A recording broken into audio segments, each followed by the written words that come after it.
वही वो फिश अगर इंटरनेशनल लेवल में जाए वो compete करेंगे हर एक को। इवन क्या हमारे इधर का सेलर्स ब्रीडर्स में क्या वो लेवल का फिशेस वो ला नहीं पाते, थोड़ा कमी है क्या? आप जो ये इंटरनेशनल कंपटीशन में फिलीपींस में आप थर्ड हुए, इस तरह से इंटरनेशनल कंपटीशन में पार्टिसिपेट करना मुमकिन है, क्योंकि आई एम वेरी श्योर आपसे बहुत लोग बहुत फ्लावर हॉर्न्स का लोग मैंने हॉबीज जानना चाहिए। गहराई में अगर जाके फिर इसमें कुछ फॉर्मेलिटीज, कुछ ये क्या कुछ एंट्री फीस होता है। ये मेरा जानने का बहुत इच्छा है कि what is the actual difference between national competition and an international.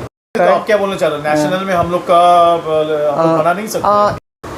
Actually दोनों का बहुत फ़र्क होता है। हम लोग कोशिश कर रहे हैं इंटरनेशनल पैटर्न लाने के लिए, पर अभी भी टाइम लगेगा क्योंकि उसके लिए लोग चाहिए। पहला बात है, इंटरनेशनल जो होता है वो बहुत एक बड़ा स्पेस लेके होता है। मतलब पकड़ के चलिए, कोलकाता का एक नेताजी इंडोर स्टेडियम लेके एक कंपटीशन हो रहा है। अच्छा। आप सोचिए कितना लोग आएगा। उसमें जो टीम होता है वो टीम में 150-200 लोग होता है पूरा कंपटीशन सेटअप करने के लिए। अब वहाँ पे क्या होता है, ब्रीडर, सेलर, एडवर्टाइजमेंट, नॉर्मल खाना, दिन से बहुत एक साल से उन लोग का प्लानिंग चलता है कि नेक्स्ट ईयर कब होगा। जैसा हम लोग का दुर्गा पूजा का होता है, उन लोग का ऐसा कंपटीशन के लिए होता है। और वो एक कंपटीशन नहीं, वो मेला होता है। फ़र्क देखा, पहला बात है ट्रॉफ़ी का। इंटरनेशनल का ट्रॉफ़ी एकदम फ्लावर हॉर्न जैसा दिखता है, बहुत सुंदर होता है। आप क्या बोलना चाह रहे हो? नेशनल में हम लोग बना नहीं सकते? एक बार हुआ था, पहला बार, जब हम तब हॉबी में नहीं थे, यूएफए जब एक कंपटीशन किए थे तब वैसा ट्रॉफ़ी आए थे। उसके बाद से नॉर्मल ट्रॉफीज़ है। अच्छा, और क्या क्या चीज़ है?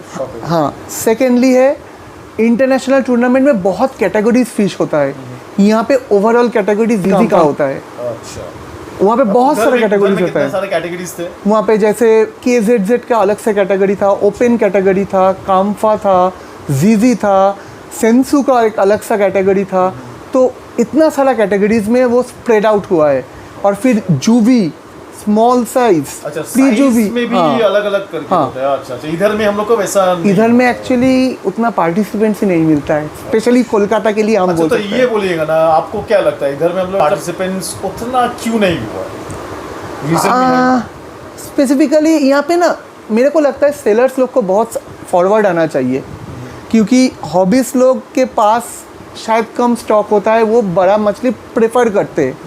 अब सेलर्स लोग जब आएगा, ये लोग जब प्रमोट करेगा, हॉबीज लोग ऐसे ही आएगा। तो मेरे को लगता है वो लोग एक चेंज सेटर होता है। ये थोड़ा बहुत ये थोड़ा एक ईगो वाला बात है, मेरा वाला थर्ड नहीं हो जाता है तो हो सकता है, डाउन हो जाएगा, हो सकता है। मतलब मैं तो हॉबीज टू, मेरे को ये सब में ये नहीं है। हाँ, बट हो सकता है। पर उन लोग को, मेरे को लगता है, आना चाहिए सामने, क्योंकि वो लोग अगर आएगा उन लोग का ही सेल बढ़ेगा और हम लोग उन लोग से ही खरीदेगा। बिल्कुल। अच्छा,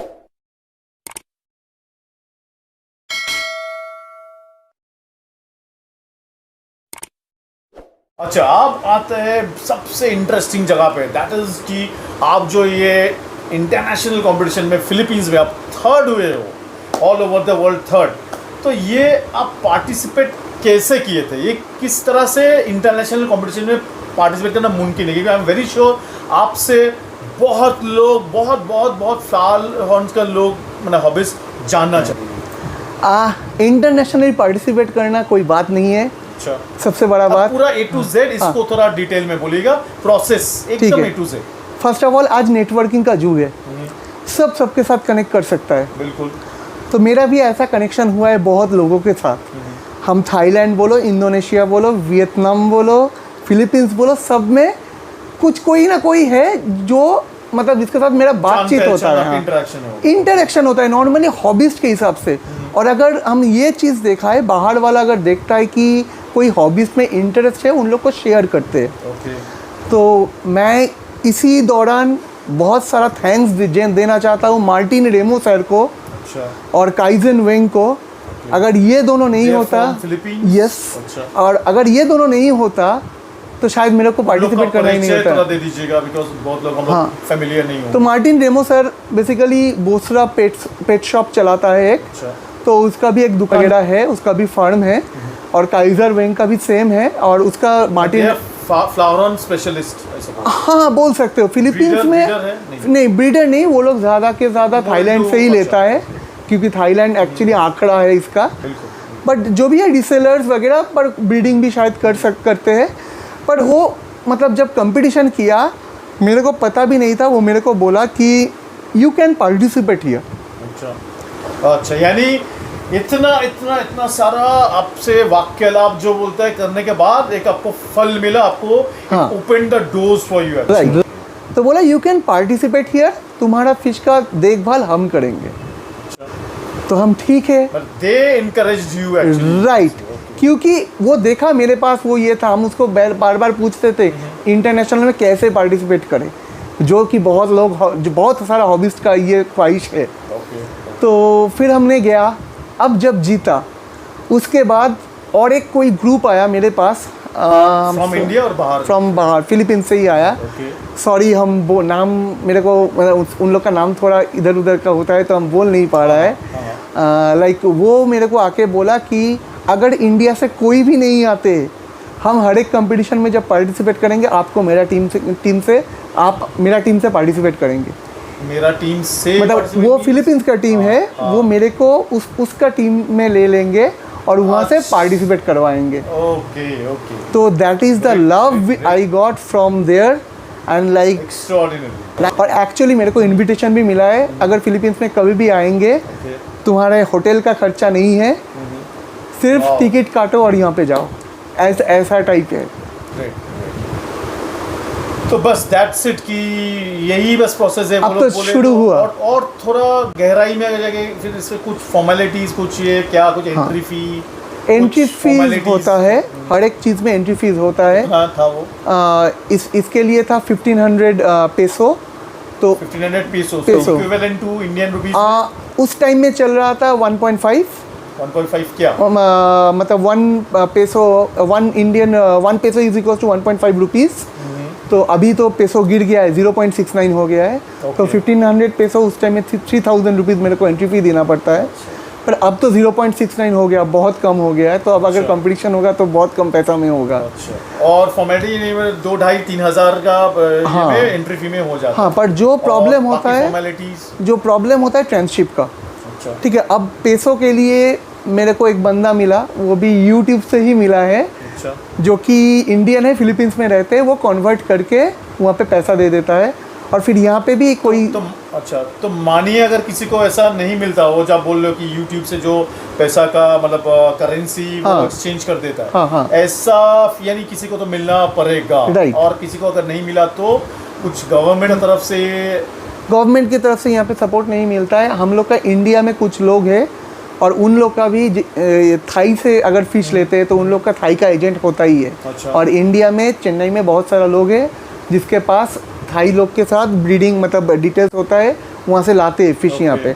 तो क्या होता है, उन लोग को भाट से पेमेंट कर देते हैं और वो उन लोग से एडजस्ट कर लेते हैं। तो ऐसा भी होता है, but you can definitely participate there. तो और कुछ बोलना चाहेंगे जो कि इंटरनेशनली पार्टिसिपेट करने चाहेंगे, ऐसा हॉबीज व्यूअर्स को आप कुछ बोलना, कुछ संदेश अभी के लिए हम बोलेंगे कि ऑफलाइन में फिलीपींस में पार्टिसिपेट करना थोड़ा दिक्कत है, क्योंकि फ़िश लाने में बहुत दिक्कत हो रहा है। मतलब अभी जो मेरा वापस लाने। हाँ, जैसा मेरा फ़िश अभी जीता। वो फ़िश को भेजे कैसे थे आप? फ़िश तो भेजे थे थाईलैंड से डायरेक्ट फिलीपींस। यानी आप खरीदे ही थे वो थाईलैंड से? तो यानी अच्छा, तो अभी तक मेरे को यहाँ पे लाने के लिए बहुत मुश्किल का परेशानी है। जानना चाहेंगे, I am very inquisitive to know, क्योंकि हमारे इधर का सेलर्स ब्रीडर्स में क्या वो लेवल का फिशेस वो ला नहीं पाते, थोड़ा कमी है क्या in that gradation? Actually home breed जो होता है, हम बोलेंगे अभी ये SRDs या फिर ZZ कैटेगरी में India is shining like anything. हमने कुछ फिशेस देखा, मतलब जो चेन्नई में चैम्पियन हुआ था, बैंगलोर में भी शायद चैम्पियन हुआ ही वो फ़िश अगर इंटरनेशनल लेवल में जाए वो कम्पीट करेंगे हर एक को। इवन लाइक यहाँ पे शुभोदीप जैसा मेरे जानता है, बहुत अच्छा ब्रीडिंग कर रहा है, मेरे को उसका होम ब्रीड थाईलैंड से भी अच्छा लगता है। एनीवेज लाइक बहुत सारा ऐसा ब्रीडर है। रिकीदा एक टाइम में जो ब्रीड किया है शायद वो कोई कर ना पाए। तो ऐसा बहुत लोग हैं जो इंडियन ब्रीड बहुत अच्छा जा रहा है, पर काम्फा में इंडिया थोड़ा लैक कर रहा है। तो India need to develop more in काम्फा, तब भी डाइनो दिल्ली हम नाम कर सकता है, वो अभी काम्फा में बहुत इम्प्रूवमेंट ला रहा है, शायद इन फ्यूचर लाएगा, और India will also shine in their also. But just in case कोई आपको ऐसा ही आपका तरह में बाहर में फॉरेन कंट्रीज में अगर वो पार्टिसिपेट करना चाहते हैं इन फ्लावर हॉर्न कॉम्पिटिशंस, तो in that case could you the number ताकि वो आपको पहुंच के they require any help? Actually number तो दे ही सकता है। तो इन दैट केस आप काइंडली आपका हाँ, नंबर मेरा नंबर है 9830299711। तो नंबर में जो है एक ये है कि आप सिर्फ सैटरडे संडे ही कॉल कीजिए, क्योंकि मंडे टू फ्राइडे मैं बहुत बिजी। हाँ, और या फिर फेसबुक है, कभी भी मैसेज करेंगे, जब भी टाइम मिलेंगे हम रिप्लाई करेंगे। बिल्कुल बिल्कुल। तो फ्रेंड्स, इन दिस मैनर आपसे उम्मीद है ये वीडियो कुछ एकदम बहुत ही हटके वाला video and very very interesting. So I am very sure more of such Shubhodeep will be coming up very soon to participate in not only Indian flower horn competitions but international competition as well. Yeah. So happy flower horn competition contesting. Thank you. Alvida.